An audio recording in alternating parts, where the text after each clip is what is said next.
Hello అండి. నేను మీ doctor Lokeshwar. Doctor care homeopathy senior homeopathy కన్సల్టెంట్‌ని. సో, ఈ మధ్య కాలం లోపల చాలా మందిలో ఏందంటే నొప్పులు, శరీరం నొప్పులనేది చాలా ఎక్కువగా చూస్తున్నాం. దాని లోపల ఎస్పెషల్లీ మోకాళ్ళ నొప్పుల సమస్యతో ఎక్కువ మందిని చూస్తున్నామనమాట. సో, దీని గల కారణాలేంటి అంటే ఒకప్పుడేందంటే వయసు రీత్యా 45, 50 దాటిన తర్వాత మోకాళ్ళ నొప్పులు, మోకాళ్ళ అరుగుదల అనేది సాధారణంగా చూసేవాళ్ళం. బట్ ఇప్పుడున్నటువంటి జీవనశైలిలో భాగంగా నడి వయసు లోపల గూడా అంటే 25, 30 సంవత్సరాల లోపల గూడా మోకాళ్ళ నొప్పులతో సమస్యతో బాధపడుతున్న వాళ్ళని మనం చూస్తున్నాం. సో, ఏంటి దీనికి గల కారణాలేంటనంటే ప్రధానంగా చూస్తున్నట్లయితే మన శరీరం లోపల కాల్షియం డెఫిషియన్సీ ఉండడం గావచ్చు, విటమిన్ డి డెఫిషియన్సీ ఉండడం వల్ల కావచ్చు, ఈ ప్రాబ్లమ్స్ అనేది రావడానికి అవకాశం ఉంటుంది. అయితే ఎవరిలో అయితే కంటిన్యూగా నిలబడి ఉంటారో వాళ్ళ లోపల కూడా మోకాళ్ళ నొప్పులనేవి త్వరగా రావడానికి అవకాశం ఉంటుంది. అండ్ ఎస్పెషల్లీ ఒబేసిటీ అంటే శరీర బరువు ఎక్కువ ఉన్న వాళ్ళ లోపల కూడా ఈ మోకాళ్ళ నొప్పులనేవి త్వరగా రావడానికి అవకాశం ఉంటుంది. సో, ఆహ్, ఒకప్పుడు 50 తర్వాత ఈ ప్రాబ్లమ్ చూసేవాళ్ళం. ఇప్పుడు 30, 40 మధ్యలోనే ఈ మోకాళ్ళ నొప్పులని చూస్తున్నాము. ఈ ఏంటి అని మనం చూసినట్లయితే ప్రీవియస్‌లీ మనకు తెలిసి తెలియక ఎప్పుడో చిన్నప్పుడు ఆట ఆడుతున్నప్పుడో, ఎప్పుడో కింద పడ్డప్పుడు నీ నీ జాయింట్‌కి గుద్దుకొని ఉండడం, దెబ్బ తగిలి ఉండడం. లేటర్ ఏజ్ లోపల ఈ ప్రాబ్లమ్స్ అనేది పెరిగిపోవడానికి ఎర్లీ ఏజ్ లోపల ఎర్లీ ఆస్టియోఆర్థరైటిస్ అనేది కేసెస్ పెరిగిపోతున్నాయన్నమాట. అంటే 45, 50 తర్వాత రావాల్సిన ప్రాబ్లమ్స్ 30, 35 ఏజ్ గ్రూప్ లోపలనే మోకాళ్ళ లోపల అరుగుదల అనేది మొదలవుతున్నది కేసెస్ లోపల ఎక్కువ చూస్తున్నాం.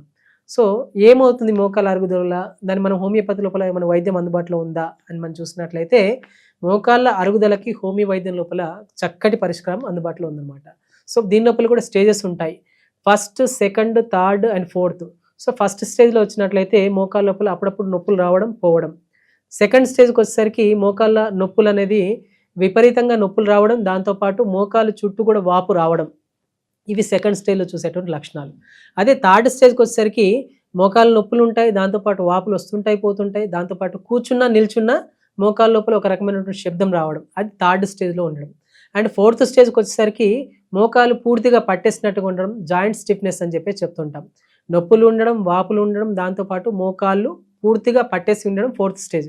సో, యూజువల్‌గా ఏందంటే మోకాళ్ళ నొప్పి వచ్చిందనంటే చాలామంది ఏందంటే నీ రిప్లేస్‌మెంట్ సర్జరీ ఒకటే సొల్యూషన్ అని అనుకుంటారు. బట్ నీ రీప్లేస్‌మెంట్ సర్జరీ లేకుండా అప్ టు థర్డ్ స్టేజ్ వరకు, మూడో స్టేజ్ వరకు కూడా పూర్తిగా నయం చేసుకోవడానికి హోమియో వైద్య విధానం లోపల చక్కటి మెడిసిన్స్ అందుబాటులో ఉన్నాయి. అండ్ అండర్‌లైన్ కాజ్ ఏంటి? లైక్ వైటమిన్ డెఫిషియన్సీ ఏమైనా ఉందా? కాల్షియం డెఫిషియన్సీ ఉందా? లేదా మిగతా లిగమెంట్ టేర్స్ ఏమైనా ఉన్నాయా? ఇలాంటివి గుర్తించి ప్రాపర్ కేర్ తీసుకొని మెడిసిన్స్ అందించినట్లయితే మోకాల్లో కలిగేటువంటి ఇబ్బందులను పూర్తిగా అధిగమించడానికి అవకాశం ఉంటుంది. సో, కొంచెం బరువు ఎక్కువ ఉన్నట్లయితే బరువు తగ్గించుకోవడానికి మెడిసిన్స్ వాడే లేదా డైట్ లోపల మార్పులు చేసుకొని అండ్ హోమియోపతి మెడిసిన్స్ వాడినట్లయితే మొత్తం వెయిట్ బేరింగ్ జాయింట్స్ మోకాలనమాట. సో, మోకాళ్ళ మీద పడేటువంటి ఒత్తిడిని తగ్గించి మోకాల్లో ఉన్నటువంటి గుజ్జు ఏదో గుజ్జు సైనోవియల్ కార్టిలేజ్ అని చెప్తుంటాం. ఈ కార్టిలేజ్‌లో కలిగేటువంటి మార్పులను అధిగమించడానికి అవకాశం ఉంటుంది. And calcium and vitamin D deficiency ఉన్నప్పుడు వాటి రిలేటెడ్‌గా ఎలాంటి డైట్ తీసుకోవాలి? ఎస్పెషల్లీ ఎక్కువగా కాల్షియం ఉన్నటువంటి ఆహార పదార్థాలు చూసుకున్నట్లయితే బాయిల్డ్ ఎగ్స్‌లో ఎక్కువగా కాల్షియం పుష్కలంగా ఉంటుంది. నువ్వులు వాటి లోపల కూడా కాల్షియం ఎక్కువగా ఉంటుంది. అండ్ వెజిటబుల్స్ లోపల చూసినట్లయితే అన్ని రకాల వెజిటబుల్స్ లోపల కొంత పార్ట్ మనకు కాల్షియం అందుబాటులో ఉంటుంది. ఎస్పెషల్లీ లీఫీ వెజిటబుల్స్ లోపల, ఆకుకూరల లోపల ఎక్కువగా కాల్షియం అందుబాటులో ఉంటుంది. అండ్ నాన్ వెజ్ తినేవాళ్ళు బోన్ సూప్ లోపల ఎక్కువగా కాల్షియం అనేది మనకు దొరుకుతుందనమాట. సో, ఇలాంటి ఫుడ్ పరంగా కొన్ని చేంజెస్ చేసుకుంటూ హోమియో మెడిసిన్స్ వాడినట్లయితే ఆస్టియోఆర్థరైటిస్‌ని పూర్తిగా తగ్గించుకోవడానికి అవకాశం ఉంటుంది. ఒకవేళ మీలో కానీ, మీ ఫ్యామిలీలో మెంబర్స్‌లో గానీ ఎవరైతే మోకాళ్ళ నొప్పులతో బాధపడుతున్నట్లయితే స్క్రీన్ మీద స్క్రోల్ అవుతున్న నెంబర్‌కి కాల్ చేసి మీ దగ్గర ఉన్నటువంటి డాక్టర్ కేర్ హోమియోపతిని సంప్రదించండి. ఖచ్చితంగా మోకాళ్ళ నొప్పులకు సర్జరీ ఒక్కటే పరిష్కారం కాదు. మెడిసిన్స్ ద్వారా కూడా పూర్తిగా తగ్గించుకోవడానికి అవకాశం ఉంటుంది.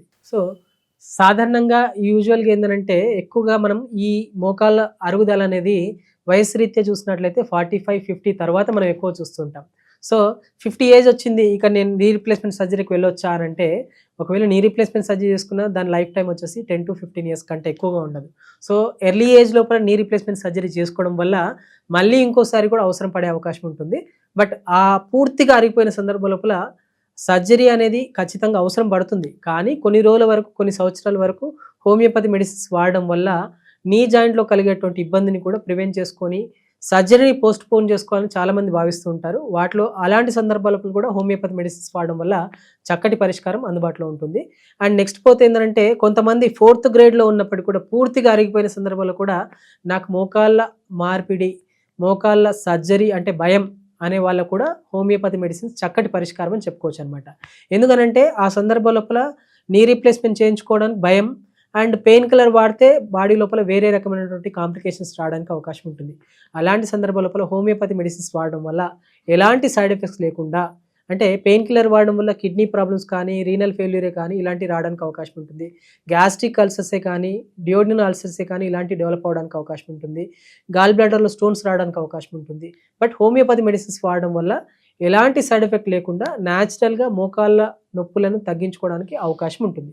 సో, ఒకవేళ మోకాళ్ళ నొప్పులతో సఫర్ అవుతున్న వాళ్ళు పెద్దవాళ్ళే కావచ్చు, చిన్నవాళ్ళే కావచ్చు, నడి వయసులో కావచ్చు. ఖచ్చితంగా హోమియోపతిలో మంచి మెడిసిన్స్ అందుబాటులో ఉన్నాయి. పెయిన్ కిల్లర్ ఒకటే సొల్యూషన్ కాదు.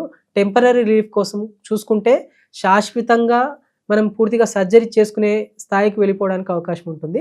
సో, మోకాళ్ళ నొప్పులు మొదలయ్యాయి, 3 లేదా 6 నెలలు అవుతుంది అనే సందర్భాలలో మెడిసిన్స్ అనేది స్టార్ట్ చేసినట్లయితే పూర్తిగా మోకాళ్ళ నొప్పులను నివారించుకోవడానికి అవకాశం ఉంటుంది. ఒకవేళ పూర్తిగా అరిగిపోయినాయి అయినా కానీ మెడిసిన్స్ వాడొచ్చా అంటే చక్కగా వాడుకోవచ్చు. మీ రెగ్యులర్ యాక్టివిటీ చేసుకునే వరకైతే హోమియోపతి మెడిసిన్స్ వాడుకుంటూ మీరు సాధారణంగా చేసుకోవాల్సిన పనులన్నీ కూడా నార్మల్‌గా చేసుకోవడానికి అవకాశం ఉంటుందన్నమాట.